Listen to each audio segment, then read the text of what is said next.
Bueno, buenas tardes a todos. Vamos a dar inicio a esta charla en conmemoración del Día Mundial de la Diabetes, que se celebró el 14 de noviembre.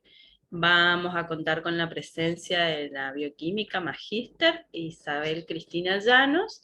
Ella es bioquímica en el Hospital Ángela Iglesia de Llanos. Es bioquímica asociada plena de la Sociedad Argentina de Diabetes, miembro comité comisión científica del capítulo nordeste de la Sociedad Argentina de Diabetes, jefe de trabajos prácticos por concurso en la asignatura bioquímica en la UNE, y ex jefe de trabajos prácticos por concurso en la asignatura semiotecnia y fisiopatología clínica de la UNE. Profesora disertante de la maestría en bioquímica clínica de la Universidad Nacional Autónoma de Nicaragua, León y Universidad de Alcalá de Henares de España, la Facultad de Medicina 1 en el 2001. También vamos a contar con la participación del doctor Daniel Ruiz Díaz. Es médico, especialista en medicina general en la UNE, especializado en diabetes en la Universidad Nacional de Córdoba y en la UNE, y es miembro adherente de SAM y de SAT. Y también con la participación del doctor Claudio Esteban López. Él es especialista en clínica médica, está especializado en diabetología a través de la SAT, es miembro titular de la SAT y es médico del servicio de diabetes del Hospital Llanos de Corrientes. Bueno, muchísimas gracias por participar y bueno, vamos a dar inicio y después les vamos a pedir que silencien todos los micrófonos y después las preguntas, si quieren, las pueden ir anotando en el chat y después las leemos, o si después alguno quiere hacer una pregunta cuando terminan de hablar los disertantes, no hay problema. Así que bueno, bienvenidos y muchísimas gracias. Bueno, Ale, es un orgullo para mí hablarles a todos ustedes. Muchas gracias por la invitación, tanto a vos, Ale, como a Vicky López, que le agradezco profundamente, y por supuesto los dos médicos diabetólogos que nos van a acompañar, porque yo siempre insisto en un concepto: tenemos que trabajar en equipo. El bioquímico no puede estar limitado solamente al ámbito del laboratorio y desconocer. Y más en un tema tan amplio como la diabetes, que si uno no se acostumbra a trabajar en equipo, el esfuerzo es inútil. Tenemos que acostumbrarnos a trabajar con el médico, con el licenciado en nutrición o la licenciada en nutrición, enfermero, enfermera, con todo el equipo de salud, con los podólogos. Aunque yo, por ejemplo, que no hago bacteriología, tenemos que acostumbrarnos también a tener comunicación con la gente que se dedica a bacteriología, porque no se olviden que acá también tenemos algo muy importante, que es el pie diabético, con todo lo que eso implica. Y de paso, quiero decirles que este año hicimos con el doctor Daniel Ruiz Díaz, que es el secretario académico del curso que estamos haciendo, y vamos a reeditarlo el año que viene, el curso para bioquímicos de la Sociedad Argentina de Diabetes. Así que a todos los que les importe la diabetes, quieran aprender las áreas tanto de lipidología, cardiovascular, renal, todas las pruebas de tolerancia, la clasificación, los diagnósticos, diabetes autoinmune, están todos invitados para el año que viene, que se va a reeditar el curso, y después yo pasaré la propaganda correspondiente. Este año lo largamos, un curso de 3 meses, el año que viene lo vamos a hacer, vamos a empezar antes, este año lo empezamos recién en septiembre, por eso es un poco corto, pero el año que viene, así que están todos invitados, y espero que tenga repercusión y que ustedes sean amplificación de la señal, porque les digo, no solo uno aprende un montón de cosas, sino que hace muchos amigos y aprende, sobre todo yo aprendí algo, a trabajar en equipo. Por ahí aprendí algunas cositas más que ahora les voy a enseñar, pero que todos los bioquímicos también debemos conocer. Así que muy agradecida, y voy a empezar a compartir pantalla. Muchas gracias a todos por estar presentes pese al partido Argentina-Brasil.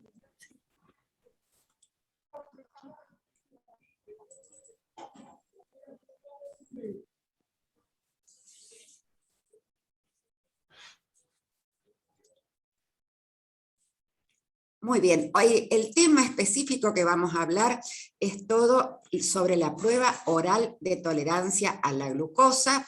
Como ya comentó Alejandro, yo pertenezco al capítulo Nordeste y soy miembro de la Comisión Científica y agradezco profundamente al Colegio de Bioquímicos del Chaco por la invitación. Entonces, el laboratorio en el manejo de la diabetes debe ser considerada siempre una ayuda al diagnóstico y complementando la información que se debe recolectar con una cuidadosa anamnesis y examen físico, y ahí también después ya vamos a ver que nosotros podemos hacer determinadas cosas. Siempre lo que yo digo es no pedir estudios por las dudas, porque después no se pueden interpretar adecuadamente. Un dicho que a mí me gusta mucho repetir: el que no sabe lo que busca no entiende lo que encuentra. Por eso es que después hay tantos problemas en la interpretación. Por eso es fundamental una adecuada solicitud de estudios y debe hacerse de forma clara y precisa. Muchas veces, vamos a darle un palito a los médicos, recibimos pedidos con letra poca clara, no sabemos si ponen hepatograma, si ponen hemograma o qué es lo que ponen. Entonces también a veces tenemos que pedirle a los médicos de que por favor aclaren mejor los pedidos. Vamos a ver un poquito qué es lo que está pasando, la situación actual en el mapa de la diabetes en el mundo.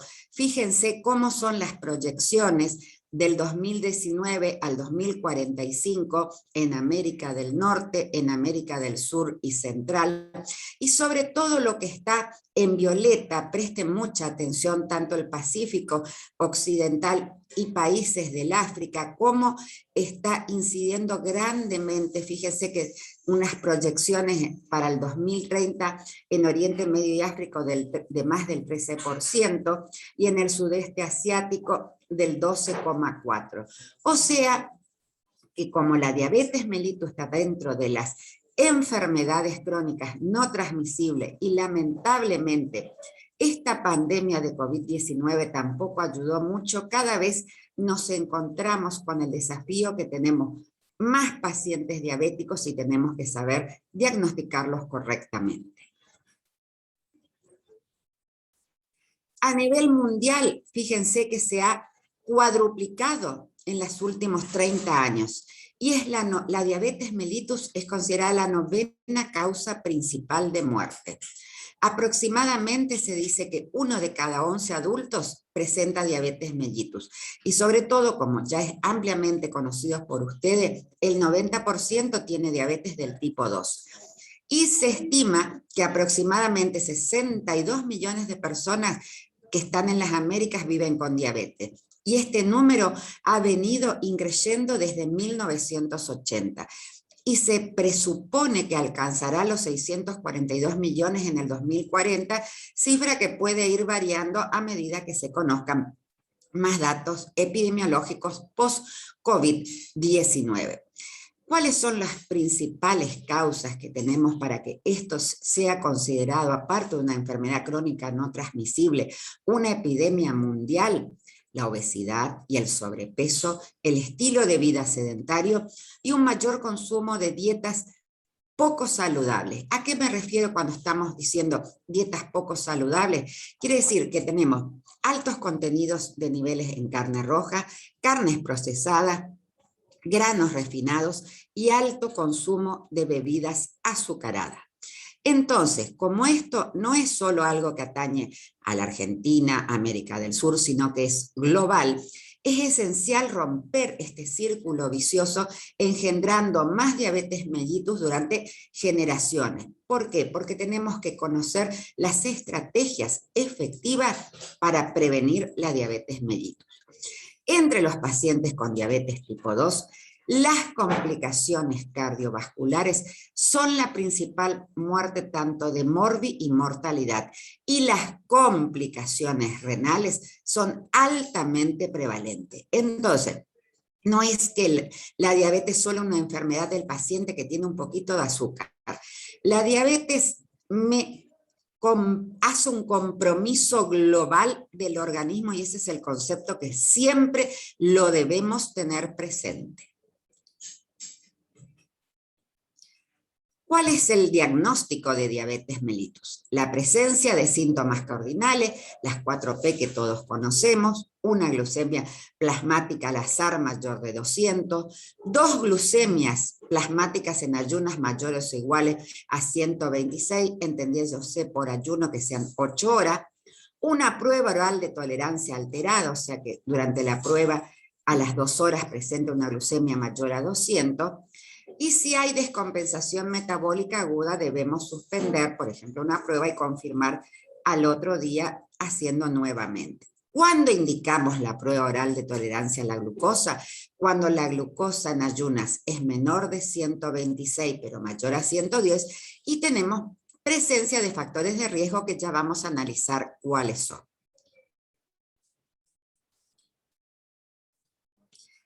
Ahora bien, para todos los que son muy jóvenes, hasta el año 1997 resulta que el valor de corte no era 126 como ustedes conocen, sino que era de 140. A partir de 1997 se disminuyó a 126 el valor de corte para decir dos glucemias plasmáticas en ayunas mayores a 126 es diagnóstico de diabetes. ¿Para qué? Primero, para aumentar significativamente la sensibilidad para detectar el riesgo de complicaciones micro y macrovasculares. Hay una mejor correlación con la glucemia plasmática en ayunas de 126 que con 140, con los 200 miligramos a los 120 minutos de la prueba oral de tolerancia a la glucosa. Hay menor variabilidad que la glucemia a los 120 minutos, permitiendo también un diagnóstico más sencillo. Por eso también se insiste mucho. Si hoy la glucemia me da más de 126, yo le puedo repetir a las 24 o 48 horas nuevamente para confirmar el diagnóstico. Ahora, ¿qué pasa en el momento que nosotros estamos en el diagnóstico? ¿Qué sucede en ese momento?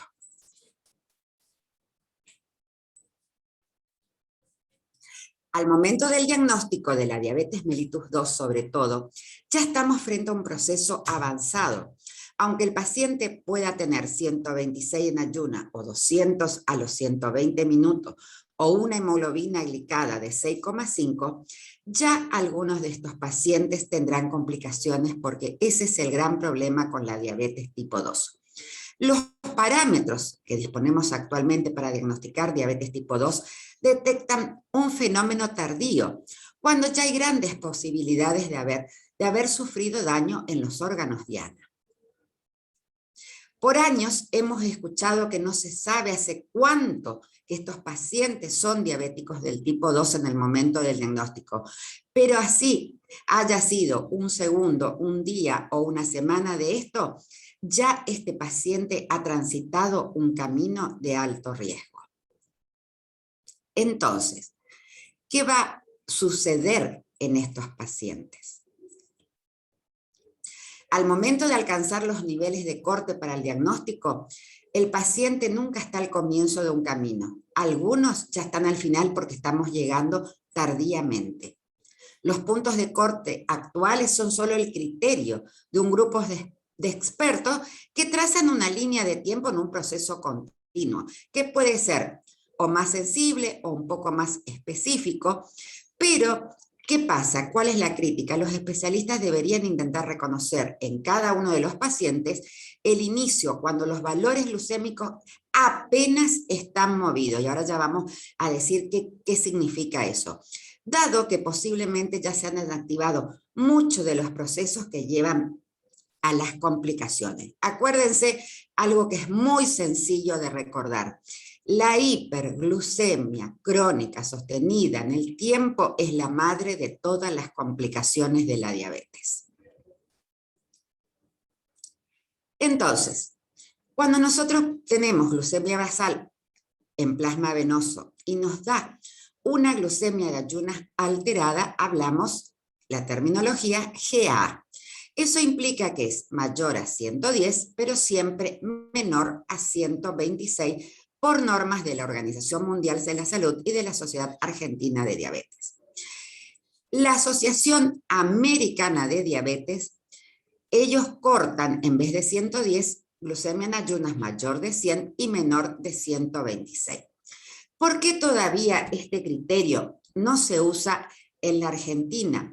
Porque teóricamente incrementaríamos entre 3 y 4 veces la cantidad de pacientes con glucemia alteradas en ayunas y todavía está discutido si eso es verdaderamente útil para bajar sobre todo la enfermedad cardiovascular. Pero sin embargo, sobrecargaríamos al paciente, al sistema de salud con estas 3 o 4 veces más pacientes con glucemia de ayunas alterada. Y cuando decimos tolerancia alterada a la glucosa, son los pacientes que tienen a las 2 horas entre 140 y 199, no llegando a los 200 que pide la curva. Ahora ya vamos a ver que no porque tenga 199 nos vamos a quedar tranquilos. Pero acá vamos a incorporar un término. Los pacientes, y quiero que por favor lo anoten y lo recuerden, los pacientes que presentan glucemia de ayunas alterada y tolerancia alterada a la glucosa, o sea, postcarga, son los pacientes que se llaman disglucémicos. Por favor, recuerden ese término, ahí está la profe anotando para el riesgo. ¿Por qué? Porque esta categoría de disglucemia o prediabetes es lo que hace que sean pacientes de alto riesgo y no nos tenemos que quedar simplemente, no llegó a los 200, no llegó al 126. Son pacientes, estos pacientes que presentan disglucemia son pacientes de alto riesgo.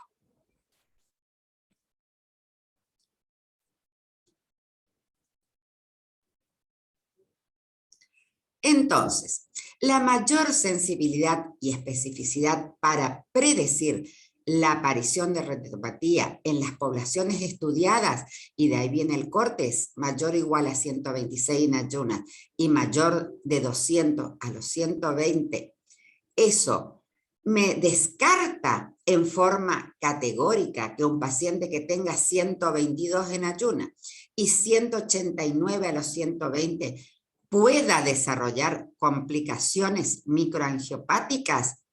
¿Qué me está diciendo esto? ¿Qué me sirve? ¿No me sirve? ¿Tengo que tener una alerta? Por supuesto que sí, por eso estoy incorporando el término de disglucemia. Entonces,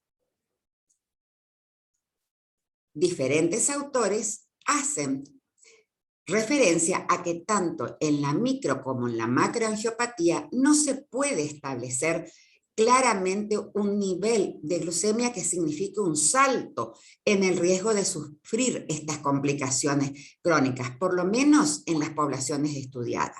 Pero sí vamos a insistir hasta el cansancio, me van a decir, José, repetición no me importa, las personas con glucemia de ayunas alteradas, con tolerancia alterada a la glucosa, tienen un alto riesgo no solo de desarrollar diabetes mellitus, sino también de experimentar un evento cardiovascular, tal como el infarto de miocardio, el síndrome coronario agudo, el accidente cerebrovascular o muerte por enfermedad cardiovascular, cualquiera sea ella, que es el 80% de causa de las muertes en este grupo.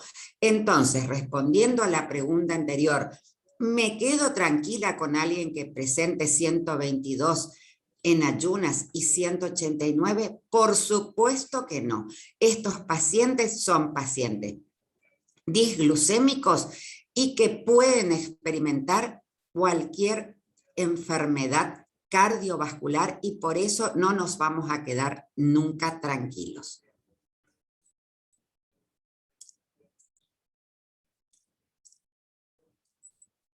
Entonces, tenemos un diagnóstico para la diabetes tipo 2, que es lo que más nos cuesta a nosotros. No tenemos un test diagnóstico específico. El diagnóstico va a surgir de excluir otras formas. ¿Por qué? Porque la diabetes tipo 2 es de origen poligénico, no está involucrado, como por ejemplo en la diabetes tipo 1, los HLA. La diabetes tipo 2 es una enfermedad compleja que normalmente, ¿cómo la diagnosticamos? Solamente en base a la glucemia. Y a veces nos olvidamos de prestarle atención a la etiología, aunque los procesos que intervienen en este diagnóstico son complejos, y en todo esto influye el fenotipo, la velocidad de progresión, la respuesta a las drogas y probablemente la presentación a lo largo del tiempo de las complicaciones tanto micro y macrovasculares.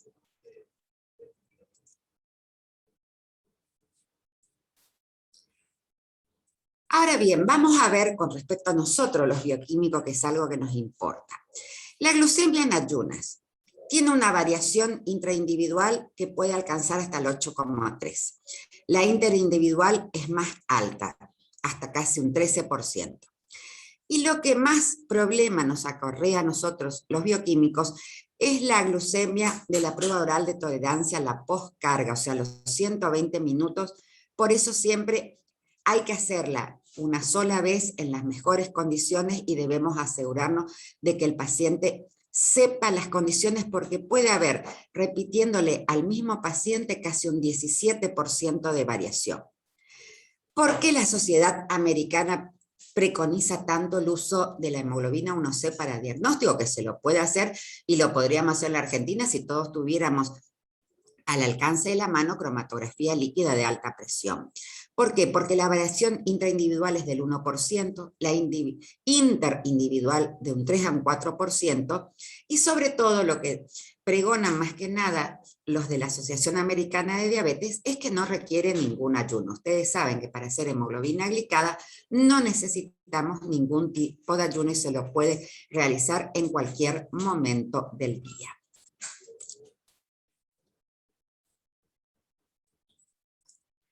Ahora bien, ¿a quiénes le vamos a indicar la prueba oral de tolerancia? Mejor dicho, no nosotros, sino a quién el médico va a mandar al laboratorio a hacerse la prueba oral de tolerancia.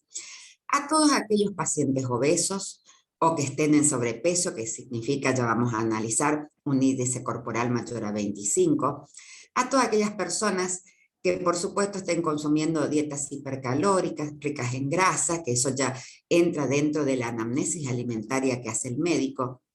El sedentarismo, no se olviden que ahora en temporada de COVID-19 se incrementó mucho el sedentarismo en pacientes malnutridos también. No siempre es que solamente el obeso puede presentar diabetes, sino también la persona con trastornos de la nutrición, por estrés emocional y o depresión. Suele aparecer también en bajos niveles socioeconómicos por el tipo de comida que ingieren. En aquellos pacientes que tengan apnea e hipoapnea obstructiva del sueño, que eso se lo hace con la medición en el cuello, del diámetro del cuello, le da una orientación muy rápida al médico para estos pacientes. ¿A quienes más le vamos a indicar la prueba oral de tolerancia?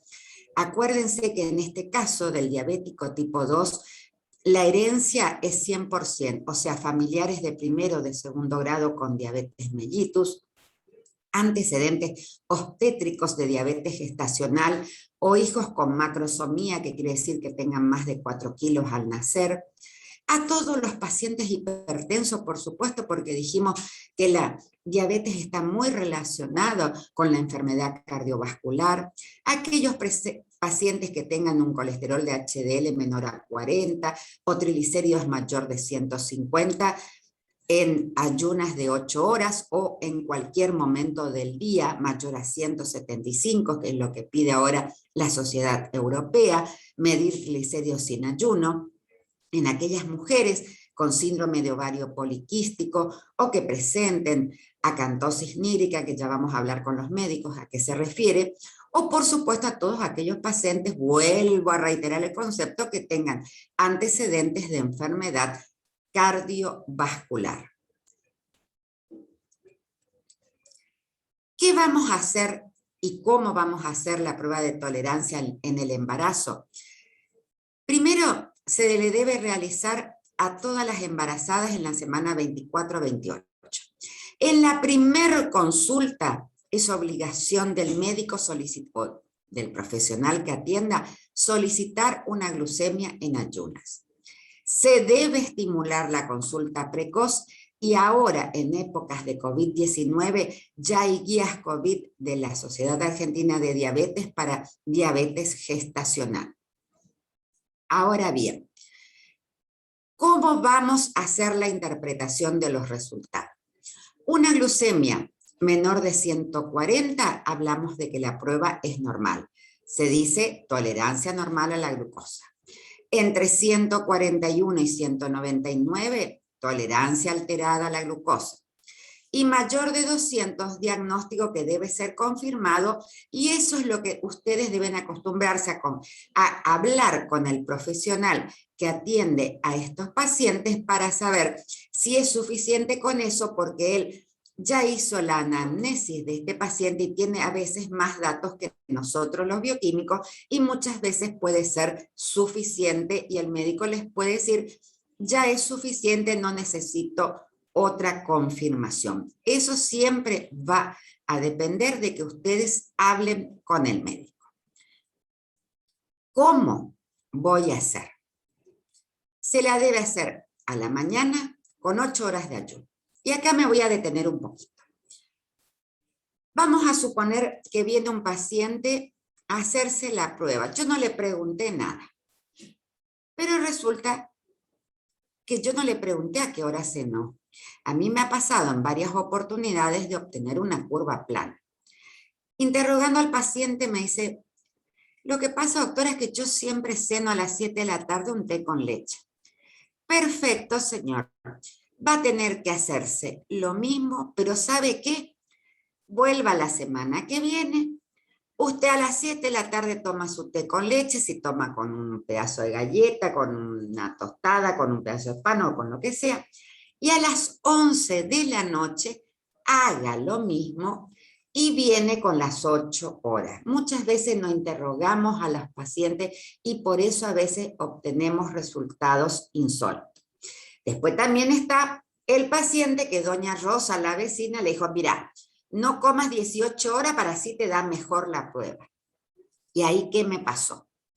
Cuando doña Rosa le dijo no coma, entonces el paciente estaba con el almuerzo del día anterior y se fue a las 7:30 de la mañana a sacarse sangre. Cuando uno le da la carga de glucosa, absorbe peor que una esponja. Y la glucosa a los 120 le puede llegar a dar hasta el 50% de la glucemia basal.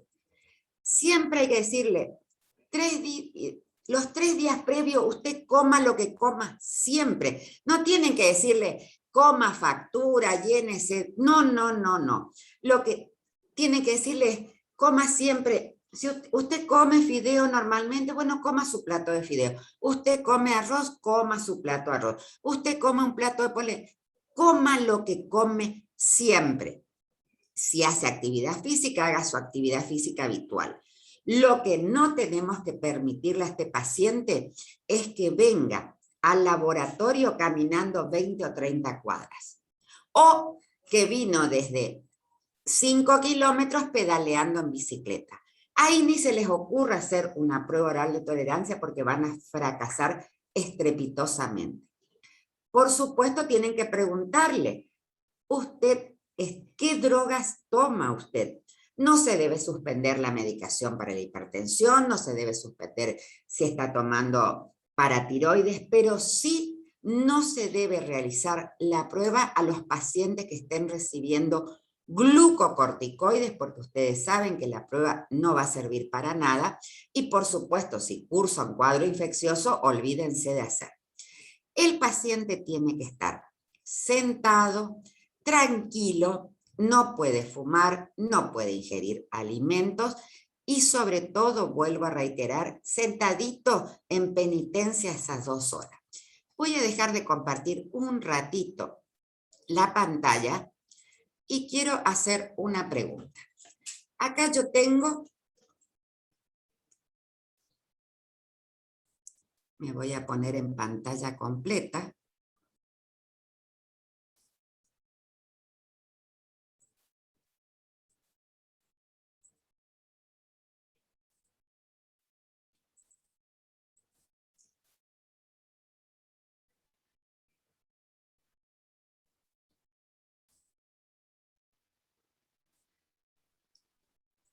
Uy, me salió, no sé a quién le cliqué, pero a Pablo, no, perdón. Me salió el de Pablo en vez del... Ahí está. Perfecto, ahora sí. Miren, yo acá tengo los 75 gramos de glucosa. Está calibrado a 375 de agua, que es una solución al 20%. Primera pregunta, ¿qué hago? ¿Pongo la glucosa, pongo el agua? ¿Qué hago? ¿Cómo preparo la solución al 20%? ¿Qué pongo primero? ¿La glucosa o el agua? Vamos a ir leyendo el chat a ver qué contestan. Voy a esperar más ofertas.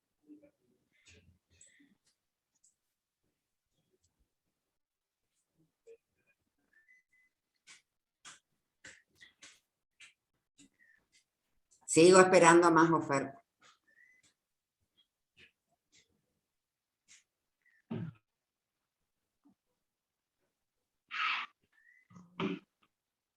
Solamente 2 valientes hubieron. Ahí hay otro. Solamente 2 valientes. 3 valientes.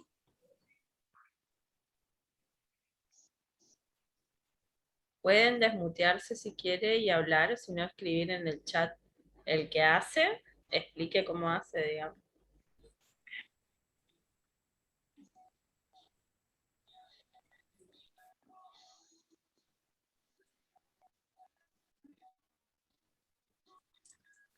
Yo voy a seguir esperando un ratito más.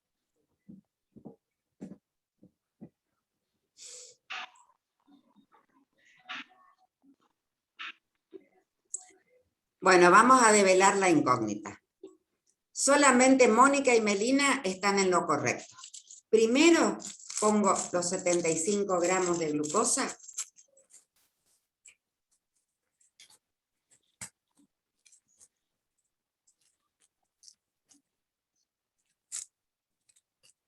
Primero los 75 gramos de glucosa. ¿Sí? Bueno, ¿qué va a pasar ahora? Truco que les voy a enseñar. Vamos a poner un poquito de agua mineral a temperatura natural. Natural. Voy agregando. Yo ya tengo el vaso estandarizado, medí con la probeta. Voy agregando. Los que han hecho, ¿cómo les queda cuando uno le pone el agua al azúcar? ¿Cómo le queda la temperatura de eso? ¿Cómo les queda esto? ¿Cómo queda? ¿Qué temperatura tiene?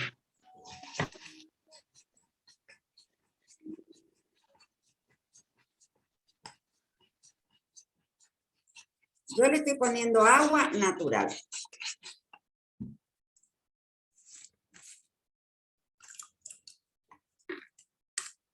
¿Qué temperatura tiene? Porque no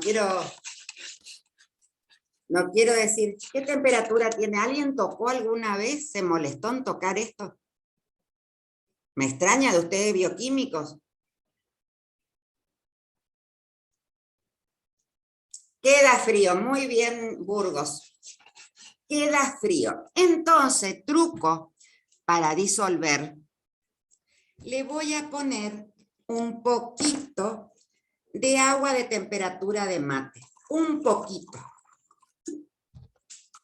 ¿Por qué no le pongo mucho? ¿O por qué no arranco con agua caliente? Pregunta para todos. ¿Por qué? ¿Por qué no arranco con agua caliente? Si le pongo agua natural y la reacción es exotérmica, me queda frío, se libera todo. ¿Por qué yo no arranco con agua caliente? A ver quién sabe. Fíjense cómo rápidamente yo ya tengo una solución que va a ir siendo incolora prácticamente. Ya les voy a mostrar. ¿Por qué no arranco con agua caliente? Si yo estoy haciendo esto, ¿por qué yo no arranco? ¿Por qué no arranco con agua caliente? Pregunta. ¿Por qué no arranco? Miren cómo ya va cambiando el colorcito, ya va quedando casi transparente. Y le puse un poco nomás de agua de temperatura de mate. ¿Por qué no arranco con agua caliente? Estoy esperando que alguien me conteste. ¿Por qué no arranco con agua caliente?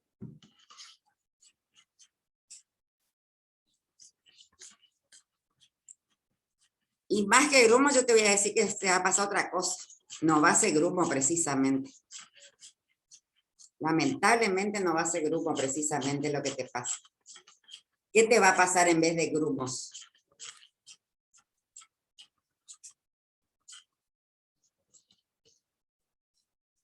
Acá todo hay que recorrer las paredes, que no quede nada pegadito por las paredes. Y con un poquito de agua de temperatura del termo voy llenando hasta completar. Pero nadie me respondió. ¿Por qué no le pongo directamente agua caliente? Muy bien. Bueno, Dani, no sea vivo. Vos no te metas. El doctor Daniel Ruiz Díaz está contestando. Claro que cristaliza. Si yo de entrada arranco con agua caliente, no voy a disolver nunca y no voy a tener los famosos solución al 20%, 75 gramos, llevado a 375 de agua. Acá esto está medido con probeta y fíjense cómo haciendo ese sencillo truco yo en 3 minutos ya disolví todo sin problema y queda una solución absolutamente límpida y que ahí le puedo dar a mi paciente. Yo cuando revuelvo, yo tenía para cada paciente una taza así y una cuchara para cada paciente, para estar seguro que yo no andaba mandando glucosa de uno al otro, nada. Pero fíjense que la solución es totalmente, no sé si se van a alcanzar a ver, pero fíjense cómo esto está totalmente incoloro porque ustedes pueden ver la cuchara. Con algo tan sencillo de empezar con agua a temperatura ambiente, ponerle el agua del mate un poco, revuelvo y después llevo al volumen que corresponde para tener la solución que yo le voy a dar a mi paciente al 20%, 75 gramos en 375. Primero voy a poner siempre la glucosa, le voy a poner agua a temperatura ambiente, jamás agua fría, porque si no, ni pasado mañana voy a disolver, voy a tener otro problema, por eso es agua a temperatura ambiente, y después para acelerar el proceso se le echa un poquito de agua de temperatura del mate, o un poquito, revolvemos y después le llevamos otra vez con agua a temperatura ambiente.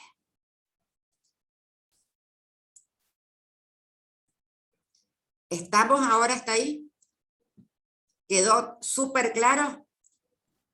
Súper claro.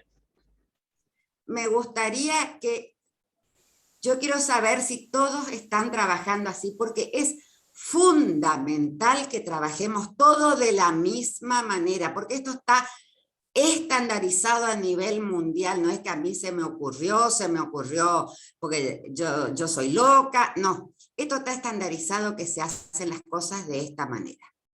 Entonces, siempre pongo los 75 gramos, agua a temperatura ambiente, para acelerar esa reacción que libera frío, por supuesto le pongo agua del mate y jamás voy a arrancar con agua caliente, porque yo he escuchado a colegas decir que lo hacían con agua caliente. No, señor, porque cristaliza y nos van a tener una solución al 20%, por favor. Ninguna duda de esto, ya nos, como diría, ¿estamos todos de acuerdo? Ya quedó súper claro esto. Yo quisiera que pongan en el chat si todos ya estamos de acuerdo en esto. ¿Cómo debemos preparar la solución?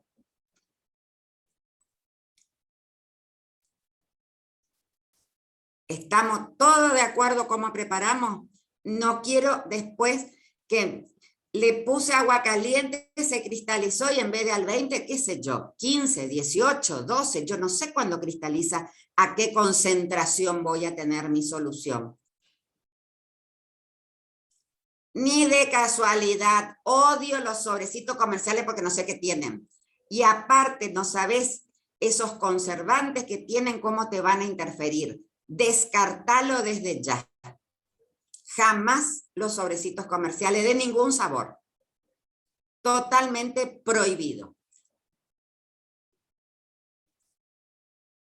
Siempre tómense la molestia de tener una balancita, pesen los 75 gramos, eso no es mucho trabajo, no dejen preparado durante un mes.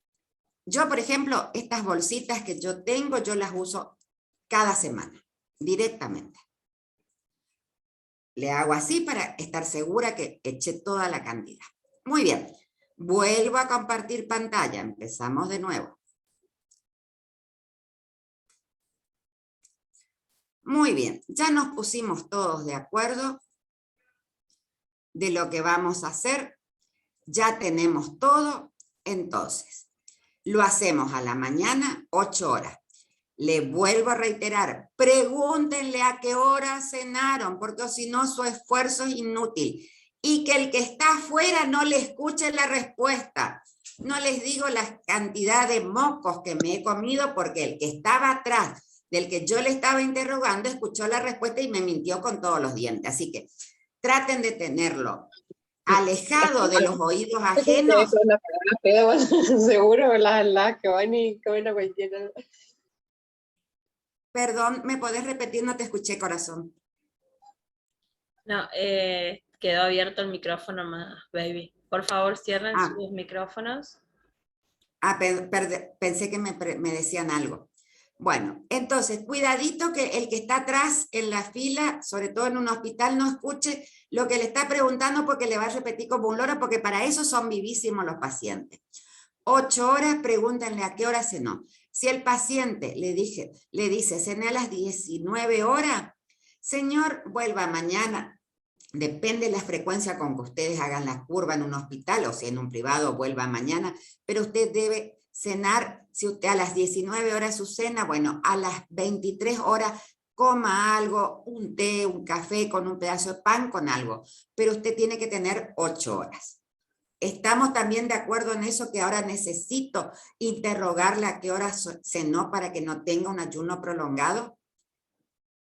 ¿Quedó claro eso también? ¿Lo pueden poner en el chat, por favor?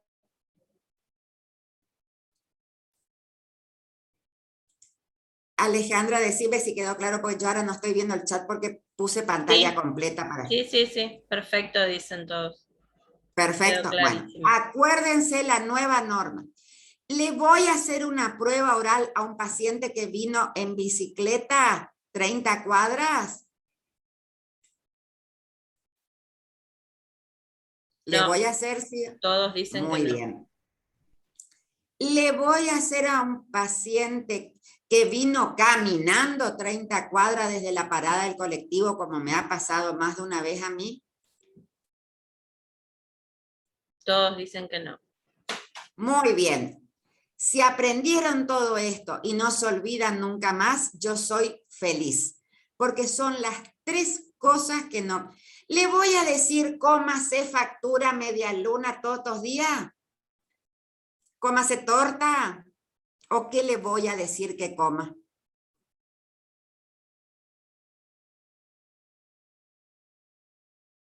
Comer lo habitual, responden acá en el chat. Muy bien. Que coman lo de siempre. No tengo por qué llenarlo de factura, de media luna, de torta, de, no sé, chipacuero, hoy que está lloviendo, etcétera, etcétera. Que coma lo mismo de siempre. Por eso es dieta libre, pero sí por lo menos que si nunca come un plato de pasta, le puedo decir, hoy cómase un platito de fideo al mediodía. No le vamos a matar a nadie. Pero siempre que con su dieta habitual y no decirle tiene que comer, cómase todos los días fideo, arroz, polenta, factura, no sé, torta, lo que sea. No, la comida de siempre. Lo que no podemos hacer una curva es si come solamente un tomate porque está a dieta y es una mina loca, bueno, ese sí no, nos va a dar cualquier cosa y le vamos a pedir que no. Le vamos a enseñar a que sea. Baby. Entonces, sí, señora. Te interrumpo un ratito. Hay una pregunta Dice, vuelvo a preguntar si es 8 horas sí o sí, o hay un intervalo que puede respetar el paciente. Eso preguntan. 8 horas sí o sí, no, no sé a qué se refiere con intervalo, que Sí. me aclare qué quiere decir con intervalo. Acá el doctor también le contestó que debería ser 8 horas, quizás 9, pero no extensiva de 12. Claro, lo que no podemos permitir es que tenga 10, 11, 12 Sí. o más horas de ayuno. Ya Sí, les ahí, conté el caso de ese que bien, almorzó y nunca más comió y después, claro. ¿saben qué? ¿No? La glucosa poscarga me dio el 50% de la basal. Sí, o sea que sería Entonces, entre eso 8 es y lo 9. que estoy... ¿Sí, Dan, estás hablando? No, acá el que preguntó puso entre 8 y 10 horas de ayuno. No No, hablo el 8 horas, caso de las más 10 de... horas olvídate. Bien, Porque aparte vos no necesitas para ninguna otra prueba. Te invito el año que viene que seas alumno de la doctora Laura Scherer, que está con nosotros en el curso, que no se necesita prácticamente más para ningún análisis, solamente en el caso de la prueba las 8 horas. Después todo lo demás podemos hacer determinaciones sin ayuno. Ya está el consenso europeo para la parte lipídica inclusive, que era lo que más problemas teníamos antes. Entonces, ¿en qué tiempo debe ingerir? Entre 5 y 7 minutos y no más que eso. Muchos dicen 5 minutos. Yo he probado con los 7 minutos y no pasa absolutamente nada. Hasta 7 minutos le pueden decir. ¿Qué otra cosa le tienen que recomendar? Que no agarre el vaso y haga glu, glu, glu, glu, tipo un fondo blanco. ¿Por qué? Porque si lo toma de golpe toda esa solución, lo que le va a dar es un espasmo de píloro, no va a poder absorber o le va a provocar náusea. Si ustedes siempre acostúmbrense a mirar a sus pacientes sentados, si le empiezan a ver cara de asquito, si le empiezan a ver caras raras, pregúntenle si tiene náusea. Si el paciente le dice que tiene náusea, por favor, suspendan la prueba, no la continúen porque no van a obtener ningún resultado coherente. La glucosa, ese paciente ya tiene espasmo de píloro y no va a absorber la glucosa. ¿Cómo cuento los 120 minutos? Cuando empieza a tomar la glucosa, es mi tiempo cero. Y a las 2 horas de eso le vuelvo a sacar sangre. Otro consejo. Si ustedes tienen suficiente poderío económico para comprar los tubos de glucosa que ya vienen con flúor, no sirve para nuestro ámbito hospitalario. A la media hora, si no se centrifuga, se hemoliza la muestra. Si no me creen, hagan la prueba. Compren un tubo de fluoruro de sodio comercial y no centrifuguen hasta dentro de 2 horas, van a ver que a las 2 horas está toda hemolizada la muestra. No me pregunten por qué, yo no le encontré la explicación. Pero o centrifugás dentro de los 30 minutos si sacás con el tubo comercial o se te hemoliza la muestra. Yo por eso prefiero el viejo y querido, ya Viener a mí no me paga, pero bueno, lo que tengo en el hospital, el anti-G de Viener, que es fluoruro. Entonces, yo puedo tenerlo porque yo sé que me inhibe la glucólisis y puedo terminar todas las pruebas y después hacer todas las centrifugaciones de las basales y de la poscarga y no tengo problemas de hemólisis. Me pasó cuando tuve los tubos comerciales que las muestras me daban toda hemolizada porque no los y después releyendo es que si vos no centrifugas dentro de los 30 minutos te pasa eso porque ya es la indicación del fabricante. ¿Qué más no debe hacer el paciente? Generalmente, no sé si a ustedes les pasa en el privado o no, pero en el ámbito hospitalario, ¿qué nos pasa? Bueno, doctora, ya tomé el azúcar, me voy a sacar turno a ecografía. Mire, doctora, me voy a sacar turno a kinesiología. Mire, ya que estoy, me voy a pedir turno en ginecología. Mire, ya que estoy, me voy a... No, venga para acá. Usted al hospital no viene a hacer shopping, usted viene a quedarse 2 horas en penitencia. Por eso yo le dije, traiga su costura, traiga su tejido, traiga algo para leer, pero usted acá se queda las 2 horas en penitencia.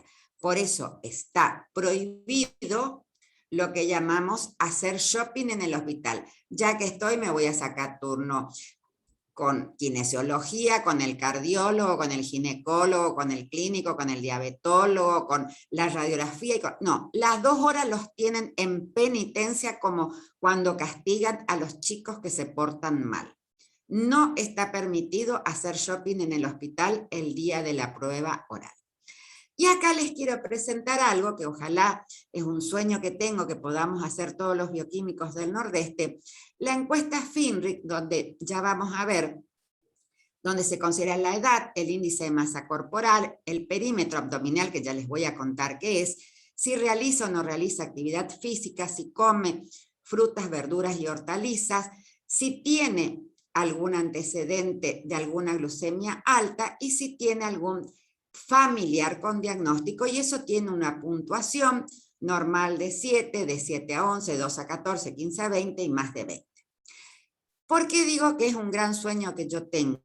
Porque cada población es distinta. Esta encuesta la hizo ese señor, que es Tommy Leto, pero la hizo, por eso se llama FINRIC, la hizo para la población de Finlandia.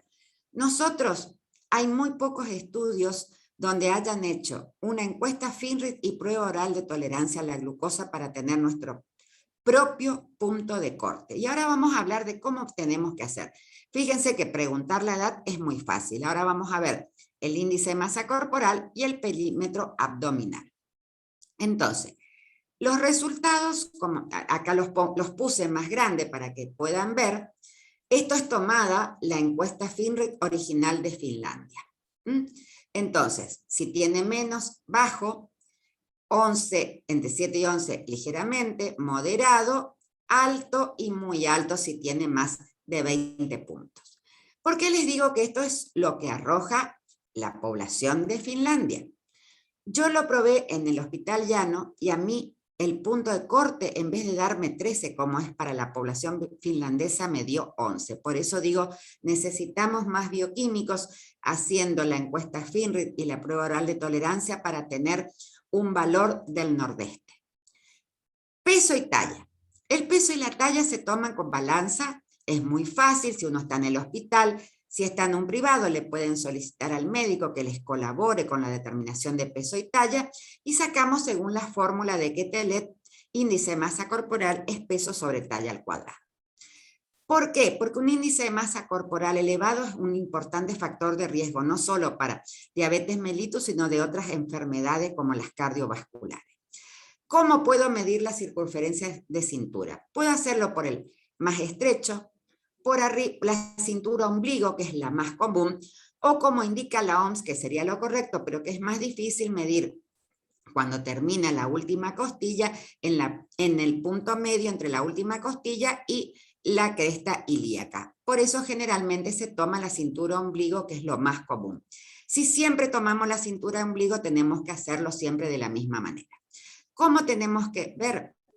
Todos los hombres que tengan una cintura, o sea que ahora los bioquímicos, por favor, empiecen a andar con 1 centímetro en la mano.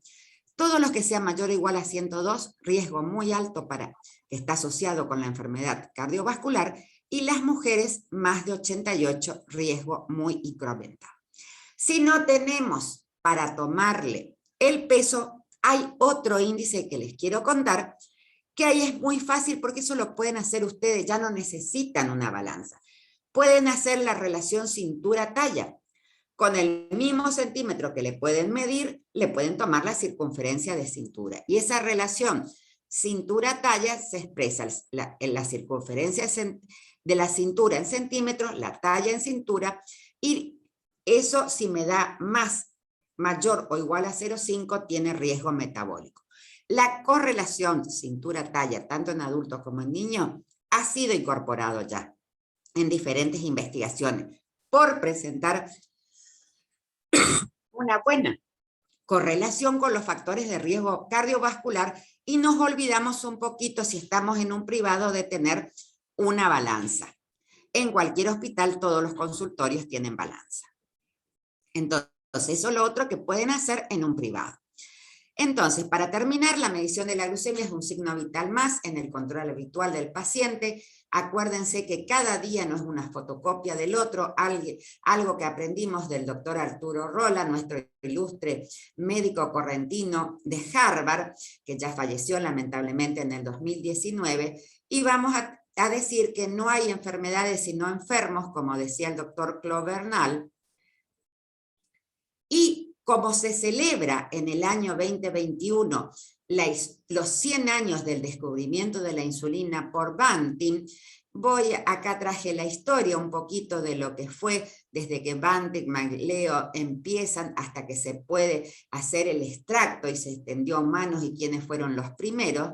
Voy a cerrar con una frase de nuestro maestro, el doctor José Esteban Costa Gil, donde dice: más allá de los resultados milagrosos desde la farmacología, la insulina es una hormona proteica que ha sido esencial para avanzar en la comprensión, la química y la fisiología de los péptidos, la biología estructural, el desarrollo bioquímico, acuérdense de los inmunoensayos, la bioquímica celular y la bioingeniería génica por DNA. Cada logro queda impreso luego de 100 años de incesantes progresos. No detiene el crecimiento por conocer y mejorar a diario lo que muchos no valoran y hasta temen de lo que le permite, con todas sus dificultades, vivir a quienes necesitan de insulina. Por este año conmemoramos los 100 años porque eso le ha dado una expectativa de vida notable a aquellos pacientes que antes no la tenían. Entonces, vamos a decir que las enfermedades no nos llegan de la nada, se desarrollan a partir de pequeños pecados diarios contra la naturaleza, y cuando se hayan acumulado suficientes pecados, las enfermedades aparecerán de repente, que sabemos que esta frase es de Hipócrates, considerado el padre de la medicina. Muchas gracias entonces por su atención y espero no haberlos aburrido, y abrimos el micrófono para las preguntas.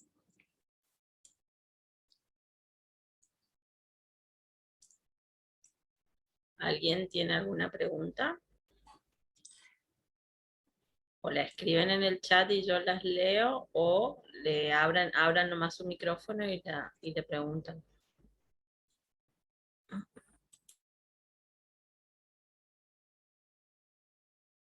Acá lo acabo de ver a Claudio, pues yo tenía pantalla completa. Buenas noches, acá está el doctor Claudio Esteban López, que ya lo presentaste. Y espero que aprovechen todos los bioquímicos de tener 2 diabetólogos para que le puedan acribillar a preguntas. Yo ya estaría acribillándolos a preguntas, los 2 médicos diabetólogos.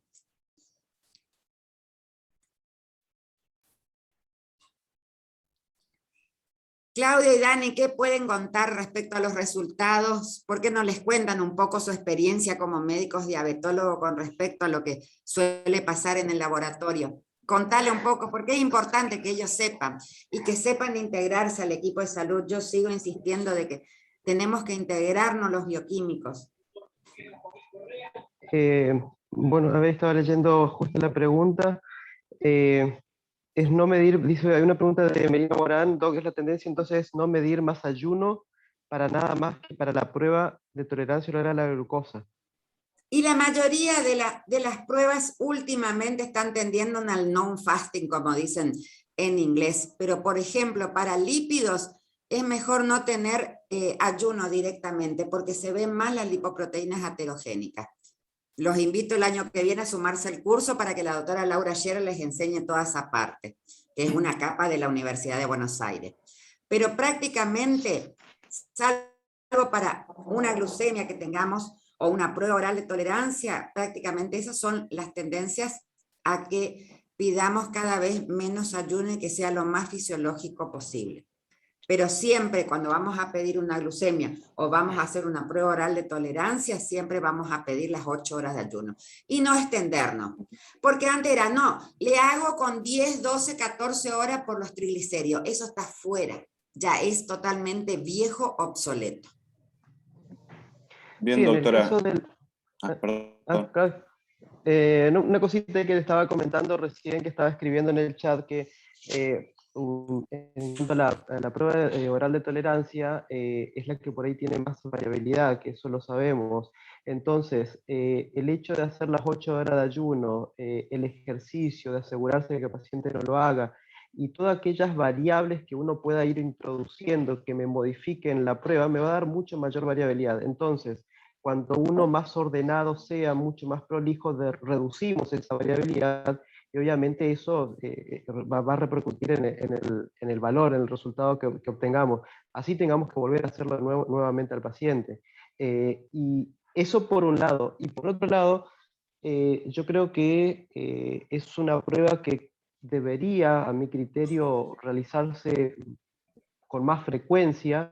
Si bien creo que en embarazo, por ejemplo, en diabetes gestacional, en el screening posterior a la culminación del embarazo, eso ya está aceitado de que a los 6-8 semanas debe hacerse el screening, pero no así en otros pacientes. Como bien mostró la doctora, hay riesgo, hay factores de riesgo para poder realizar esta prueba, y aquel que reúna más de uno de ellos seguramente va a ser un candidato, y esto teniendo en cuenta que en diabetes tipo 2, en la fisiopatología lo que fundamentalmente hay es una pérdida de esto de la secreción de la insulina, en que pueda compensar a la hiperglucemia que está habiendo. Entonces, esa pérdida de la secreción de insulina es lo que estamos evaluando con la prueba de tolerancia, particularmente lo que tiene que ver con el primer pico secretorio.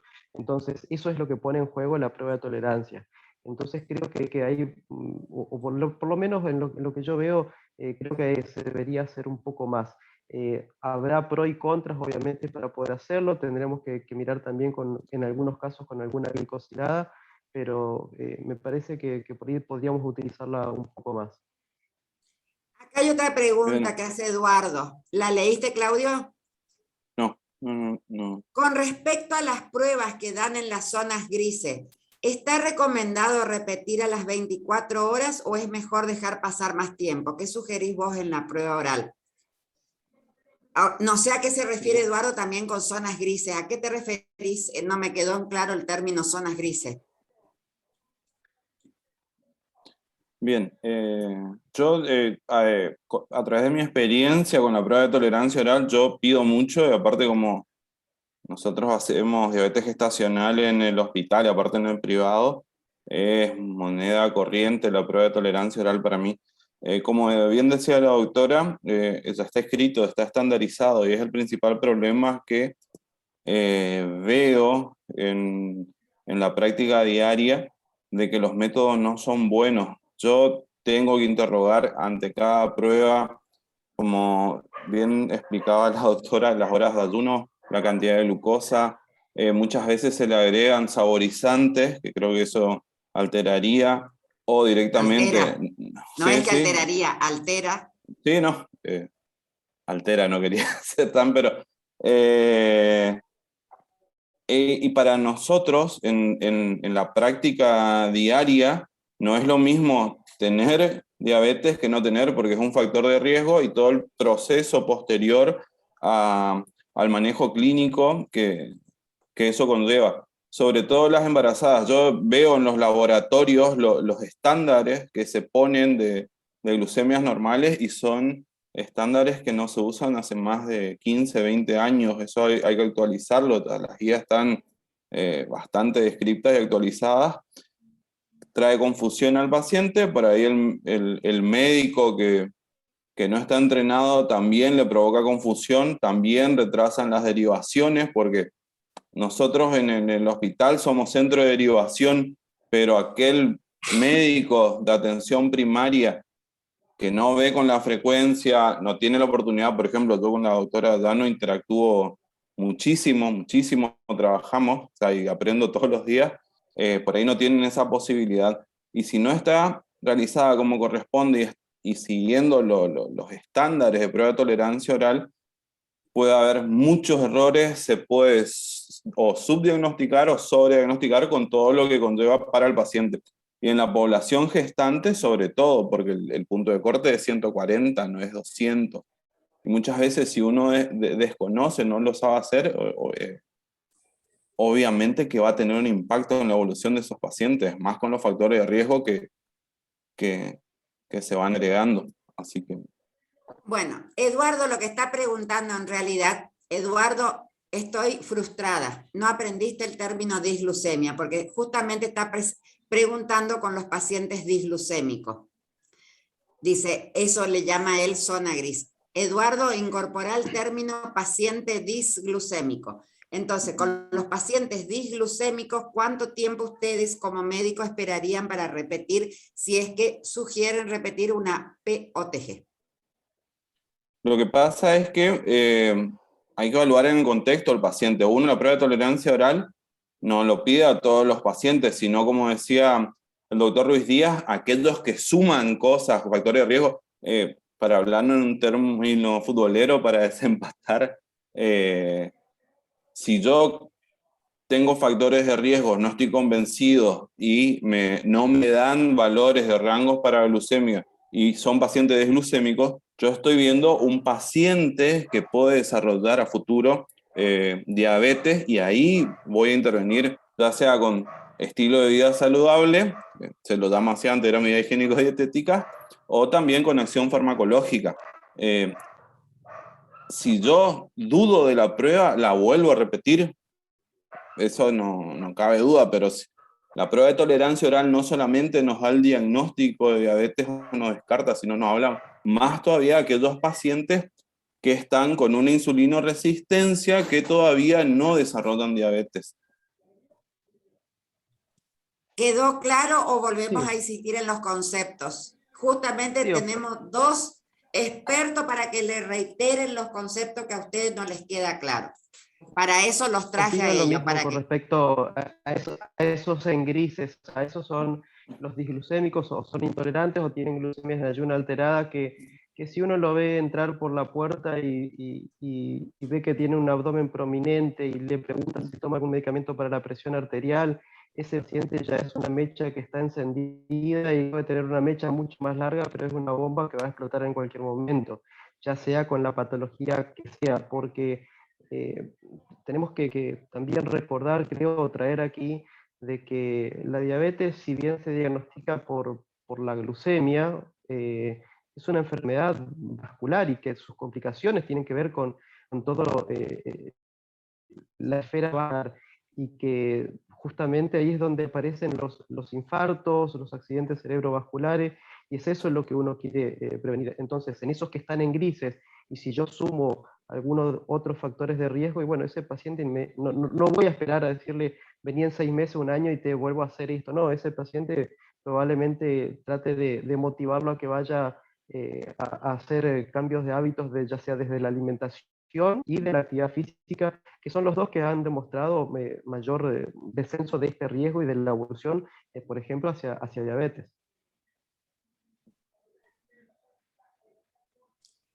¿Cuál sería el valor basal para suspender y que ya te dé? Bueno, acá es algo que yo no quise Hoy vi uno de esos. mucho, pero yo, por ejemplo, yo gracias a Dios, como lo tengo al doctor Claudio en el hospital, yo soy una viva. Yo tenía el glucómetro para pincharle el dedito y saber si lo mandaba o no lo mandaba a curva. Si vos no tenés ningún dato previo, vos ya sabés que tenés que pedirle sí o sí hoy la glucemia basal para ver en dónde estás parada, y mañana le podés hacer la prueba. Yo, al tener el aparatito, el glucómetro, cuando hasta 130 que me daba el aparato por entre el 10 y 20% de diferencia porque no se olviden que acá medimos glucosa capilar y en la vena medimos plasma, entonces yo lo mandaba a curva sin ningún problema y nunca le pifié. Hasta 130 dado por el glucómetro. Pero si a vos te da una glucemia en la vena de 126, y por supuesto que no lo vas a mandar, le vas a repetir al día siguiente o a las 48 horas otra glucemia en ayunas. Y ahí ya está el diagnóstico. Y por eso, la prueba de tolerancia oral es cuando uno tiene duda, porque si tenés 126, ya entraría dentro de los criterios de diagnóstico. La próxima basal, 127, no haría falta la carga. Lo mismo con las embarazadas, que es de 100, 2 glucemias en ayunas iguales o mayores a 100. Esa es la única diferencia. En embarazo no es el 126. En embarazo el corte es 100. Eso me olvidé de ponerlo. Pido disculpas porque me lo olvidé. Pero en embarazada el corte es 100. 2 glucemias mayores o iguales a 100 y ya. Y si es una embarazada, el doctor López les va a decir que yo no le miento. Si tiene 100, 101 y ya ven el fenotipo y ya saben que ya de por sí el embarazo, no sé si ustedes conocen, genera insulinoresistencia fisiológica. Ya de por sí. Eso lo podemos dejar para otra vuelta, otra charla con la insulinoresistencia a la embarazada. Ahí hay una pregunta que dice, en su experiencia, ¿los médicos ya aceptaron lo de no pedir ayuna para el perfil lipídico? Por supuesto que no. El médico que no sabe de lípido no acepta. Nosotros los de la Sociedad Argentina de Diabetes, gracias a Dios, gracias al doctor Silvio Scherer, que nos tiene recortito con eso, a todo el mundo, desde el 2009 viene, y cuando salió en el 2016 el consenso del non-fasting, el medio que joroba con eso, los que saben de lípidos, como el doctor Lisandro García, el doctor Silvio Scherer, etcétera, etcétera, etcétera, lo va a pasar por las armas, directamente. Si el bioquímico no debe discutirle al médico que no sabe de lípidos. Lo que tiene que decirle, hay normas internacionales, doctor, y está el consenso. Yo después, si quieren, se los paso el de non-fasting, te paso a Alejandra para que lo repartas entre los bioquímicos. Porque no hay que discutirle al médico que no sabe, porque no va a entenderle nunca y no les va a querer dar la derecha. Solamente cuando habla un Silvio Scherer, una Laura Scherer, se callan toda la boquita los que son los médicos que no manejan lípidos. Los médicos que manejan lípidos no hay ningún problema, todos están entrenados y todos conocen el 175. Ahí, con las muestras turbias, lo que sí, en ese caso, ahí vos tenés que descartar las hiperquilomicrodemias, y ahí sí, cuando los triglicéridos te dan más de 440, eso también te invito al año que viene para que vea todo ese tipo de cosas con la doctora Laura Scherer, ahí sí se piden las 8 horas de ayuno. En ese caso, sí. No. Cuando vos medís así espontáneamente y tenés más de 440 de triglicéridos, le decís que vaya. Ahora, ojo que esa hipertrigliceridemia no sea porque la noche anterior estuvo chupando en un asado y es provocada por la ingesta aguda de alcohol. Y vos le decís, bueno, haga las 8 horas, no tome alcohol, y al otro día te vienen los triglicéridos totalmente con otro valor. Interroguen si tienen así. Si es una criatura, por supuesto vamos a tener una hiperquilomicronemia familiar. Pero por las dudas, si un hombre adulto, que ustedes no tenía ese valor, que no estuvo de joda la noche anterior, hombre o mujer, no importa el sexo, chupando y comiendo en un asado, tomando vino, comiendo chinchulín, tripa gorda, etcétera, se fue total, me dijo el bioquímico, sin ayuno, y resulta que te vuelan los triglicéridos por la ingesta aguda de alcohol. Sí, como no, mi mail es babi, de baby, _llanos@hotmail.com. Ya lo escribo en el chat. Y yo miren, yo no soy el mono sabio. Yo por eso me rodeo de gente que sabe, como el doctor Claudio López y el doctor Daniel Ruiz Díaz.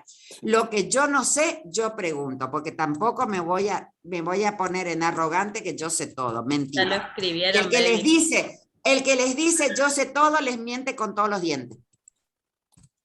Ahí pongo mi mail. El abordaje de la diabetes es multidisciplinario, o sea, nosotros llevamos muchas conclusiones porque se trabaja mucho en equipo. Hoy está la doctora, estoy yo, está el doctor Ruiz Díaz, pero se trabaja con los cardiólogos, se trabaja con los enfermeros, los educadores, y el paciente se engloba en forma multidisciplinaria, y el interrogatorio lo tenemos que hacer todos, porque es la única forma de obtener resultados positivos, ¿sí? Datos, porque si uno no interroga, toma como obvio algunas cosas, o no le da importancia a cada técnica o los protocolos, la mayoría de las veces no se van a obtener datos objetivos. Por ejemplo, el tema de las ayunas en las embarazadas para dosaje de lípidos son 12 horas en una diabética gestacional, es una locura. Y nosotros eso pedimos por trimestre. Hay embarazadas que están con insulina. Una hipoglucemia puede costar el embarazo. O sea, es tan importante tener los conceptos claros y actualizados, y la interacción entre las diferentes ramas de la medicina, porque es la única forma de evitar las complicaciones, tanto o sea, gestante, que nosotros vemos mucho en la doctora, o el paciente, el típico tipo 2 o aquellos con diabetes tipo 1. O sea, eso es tener presente, hay que interactuar, hay que hablar mucho entre profesionales, y se aprende muchísimo, muchísimo, muchísimo se aprende de esto.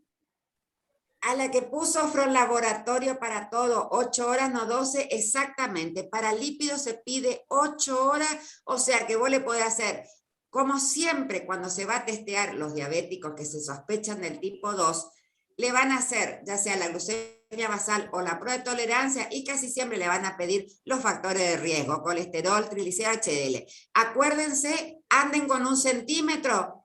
Le medimos la cintura a nuestro paciente por arriba del ombligo para tener el mayor 88 en mujeres y más de 102 en los hombres. Manejen esos valores. Con respecto al FINRI, yo no informo FINRI.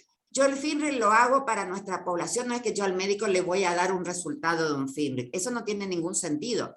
Eso es para que ustedes aprendan a manejar y vean y conozcan los puntos, porque si ustedes tienen la posibilidad de hacerlo, porque yo sé que en un privado no van a tener una balanza, pero por lo menos pueden hacer cintura talla, que es el otro índice nutricional que yo les di, para que vayan teniendo una alerta, porque ya, como dice Daniel, repetí lo que dijiste, cuando lo ves entrar al paciente, me encantó, eso es la mejor analogía que les podemos dejar de... Sí, el típico paciente que entra con un abdomen prominente, con la camisa que uno puede ver la panza entre botón y botón, que le pregunta qué está tomando y te dice que está tomando enalapril, y ya, bueno, ya viene con toda la historia, y capaz que una simple pregunta si alguien en la familia, el padre o algún hermano tiene diabetes, y te dicen que sí, bueno, ese paciente ya es el proceso de la insulinoresistencia empezó hace mucho tiempo, y ya está con la mecha encendida, y en algún momento obviamente eso explota con algún evento que queremos evitar, obviamente. ¿Qué tenemos que incorporar los bioquímicos? El término disglucemia, por eso les puse el ejemplo. Un paciente con 122 y 189, yo me voy a quedar alegremente, no tiene 126, no tiene 200, no. Le voy a agarrar mi centímetro, le voy a medir y ya sé que yo tengo, como dice el doctor Ruiz Díaz, una bomba de tiempo que me va a explotar en cualquier momento, la mecha está encendida. Ya no me quedo tranquilo. Bueno, yo soy alarmista, Claudio lo he enloquecido. Claudio, tengo esto. Me voy, le enloquezco. Dame un turno, por favor, no le puedo dejar ir, no le puedo. Bueno, yo de eso soy toda tremendista, pero actuando así es que uno consigue los resultados y que el paciente no se vaya, porque lo peor que uno puede hacer es perder ese paciente, por lo menos en el ámbito hospitalario, que son pacientes de escasos recursos económicos y que entonces ya tiene que entrar en el circuito de enseñar. Con unas simples preguntas también, por eso puse la encuesta FINRI. ¿Consume fruta? Ustedes se asombrarían lo poco que consumen. Una me contestó un día, pero vos no tenés, era una paciente de escasos recursos, pero vos tenés en tu barrio verdulería, frutería. Sí tengo, pero nunca se me ocurrió comprar. Para que se den una idea, a veces que no consumen porque no tienen idea de lo que deben comer. Y le es más fácil a veces, sí, está bien, un guiso, una polenta, por ahí, pero de a poco eso se va cambiando y todos nosotros tenemos que, nuestro granito. Porque ustedes mismos en el consultorio, mientras está esperando las 2 horas, le pueden ir a preguntar, ¿usted consume fruta? ¿Usted consume verdura? ¿Tendría problema en que le tome la cintura? Y los pacientes generalmente les encanta, Yo cuando hacía el FINRI en el hospital, que lo hice sobre 571 pacientes, ustedes no saben. De paso también le tomaba la presión a todo, Por ejemplo, me pasó una vez un paciente con 190, 150. Por supuesto que no lo mandé a curva porque no lo podés mandar. Urgente consulta con el cardiólogo. Era en el hospital, por supuesto. Lo estabilizamos, qué sé yo, y después recién de todo eso le volvimos a estudiar, pero ya con todo eso antecedente, como dice Daniel, ya tenemos la mecha prendida. Sí, lo otro con respecto a la presión es no preguntar si tienen presión alta, porque Yo le primero porque le tomaba. van a decir, no la tengo, pero es porque no se la toman.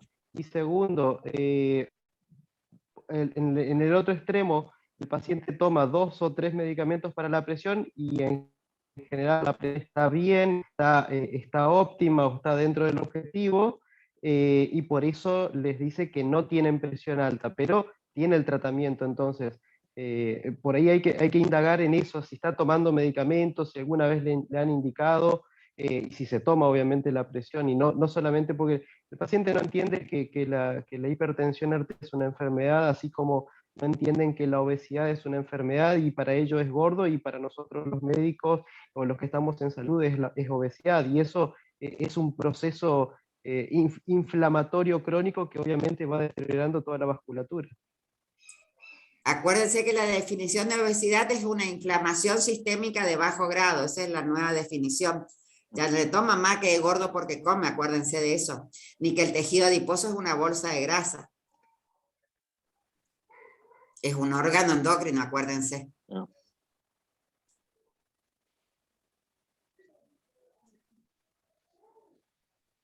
¿Alguna otra pregunta?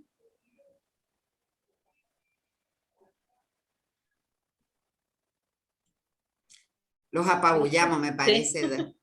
Parece que Claudia. no sé si los Y bueno, doctores capaz quieren tendríamos que algún hacer comentario otro más. encuentro, pero solamente ya con los colegas médicos, así para que tengan más abierto con cualquier otro tema, podemos ir viendo. Yo, gracias, estos dos médicos son dos ángeles míos que me dan la mano en todo lo que yo les pido, porque son dos seres divinos que yo quiero muchísimo, por eso los convoqué, porque me quieren ellos también, pese a que soy loca, me quieren, pero... Más la queremos así. Sí, no sé si ellos quieren hacer verdaderamente algún comentario como para ir cerrando. cerrando. Sí, no sé si ellos pueden hacer cada uno, los tres, una conclusión o cerrar o no sé, como quieran. Sí, no, vuelvo a repetir, es englobar sí, todos los pacientes para cualquier patología en un todo, tratar de realizar un trabajo multidisciplinario y también basarse en los consensos actualizados, que atrás de cada consenso hay muchísimo estudio, muchísimas pruebas de error, por decirlo así, y que hay que ir actualizando, hablando, interactuando con los profesionales para mejor atención y resultado de nuestros pacientes, que en el ámbito hospitalario muchas veces no tienen el nivel de conocimiento que por ahí uno puede ver en un privado, y es la oportunidad única que tenemos, sea bioquímicos, sean médicos, de poder o mostrar el camino a la educación o guiarles hacia dónde tienen que dirigirse para mejorar su calidad de vida. Eso yo lo vivo día a día en el hospital, y por eso nosotros la verdad que trabajamos mucho en forma multidisciplinaria con la doctora, con los cardiólogos. Es cierto, yo cuando hacía los estudios de FINRIX y también las pruebas de tolerancia oral, era clínica diabetes, la doctora cardiología, venían de la emergencia y uno interaccionaba. Si yo veía a un paciente que con factores de riesgo necesitaba la cura, hablaba con la doctora, pero también se hablaba con el cardiólogo. O sea, es un trabajo arduo, pero no es de un Vale la pena. solo... Sí, vale la pena. Sí, Y vale vale la pena. pena aprender todo eso, aunque seamos bioquímicos. Aprender a tomar la presión, aprender a medir la cintura, aprender a tomar el peso, aprender a tomar la talla, porque vamos a suponer que el doctor Claudio un día no tiene su ayudante, no está la enfermera que le dé una mano. Che, no hay ningún problema, me voy y le doy yo una mano. Sí, para eso estamos. Por eso tenemos que ampliar nuestra cabeza y salir del reducto del laboratorio, porque así es cuando uno se enriquece y se forma. No sé, Daniel, eso es en cuanto Sí, a mi humilde opinión, de eh, que si aprendemos a trabajar todos así y no decir, es competencia, no, acá en diabetes tenemos que saber hacer un poquito de todo, porque nos tenemos que ayudar entre todos. No importa enfermero, bioquímico, médico, licenciado, no importa. tenemos que colaborar todos atrás de la mejor calidad de vida del paciente diabético. Dani, te cedo la palabra. Sí, y no solo en diabetes, sino en todo lo que es enfermedades crónicas no transmisibles. Esta pandemia que estamos teniendo y cada vez más, y ahora con COVID mucho más seguramente, y mirarlo al paciente de manera integral, con todo esto, desde el laboratorio, desde lo fenotípico, desde la obesidad, desde los medicamentos que tiene, de las patologías que haya atravesado ese paciente, porque me ha pasado ver algún paciente que uno lo ve es alto, delgado, pero tiene un estén colocado en la coronaria, y recién comienza su diabetes ahora, entonces yo ya lo miro con otros ojos a ese paciente, ese es un paciente de muy alto riesgo, entonces ahí tenemos que apuntar, aunque uno lo vea que está muy bien desde lo físico, bueno, pero ya tiene una historia. Y por otro lado, hay que individualizar también, es decir, en algunos pacientes, y esto me ha pasado con algún paciente por ahí, capaz que no tenía 110, que tenía 107, 106 de glucemia en ayuna, pero tenía muchos factores de riesgo, y eso yo lo mando probablemente a prueba de tolerancia, para tratar de llegar de otra manera al diagnóstico que puede llegar a tenerlo o no, y obviamente en el caso de diabetes, si es lo que estoy buscando, y en todo caso también ya se merecería los cambios de estilo de vida en cuanto a la alimentación y la actividad física. Entonces debemos a veces individualizar, no solamente con esto que mencionaba de la glucemia, sino que podrá ser con los lípidos, podrá ser, no sé, con una función renal, con una proteína C reactiva ultrasensible, con lo que dispongamos en cada uno de los lugares que nosotros o que todos ustedes trabajan.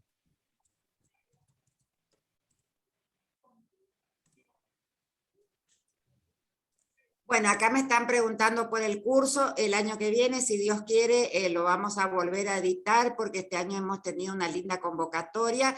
Acá les presento, son docentes del curso, tutores del curso, más todo un amplio staff de médicos diabetólogos de la Sociedad Argentina de Diabetes, más bioquímicos especialistas como la doctora Laura Scherer, por ejemplo. Y el año que viene, lo más probable, este año lo largamos muy tarde, en septiembre, tuvimos poca difusión, por eso probablemente ustedes no se enteraron, pero el año que viene, si Dios quiere, lo vamos a empezar antes, ya en el primer cuatrimestre.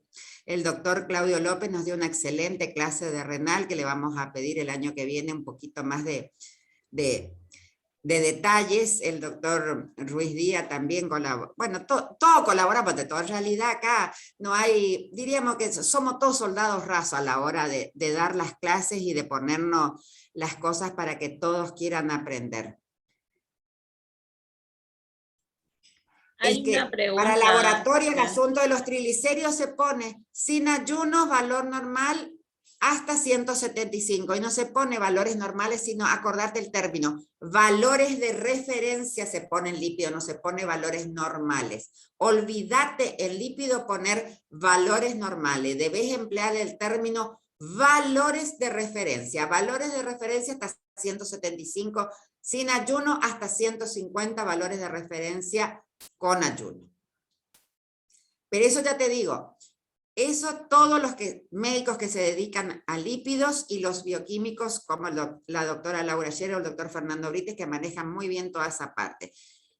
Yo le voy a mandar a Alejandra. Alejandra, ahora me pasás por WhatsApp tu correo. Creo que no tengo tu correo específico, siempre por WhatsApp. Yo les voy a mandar el artículo de Non-Fasting que sacó el que más sabe, que hay un apellido re difícil, Norgestad o algo por el estilo, ¿vieron esos apellidos que son impronunciables? Bueno, que sacó en el 2016 el consenso de lípidos sin ayuno. O sea que estamos 2021, ya tiene su tiempo. Bueno, muy bien.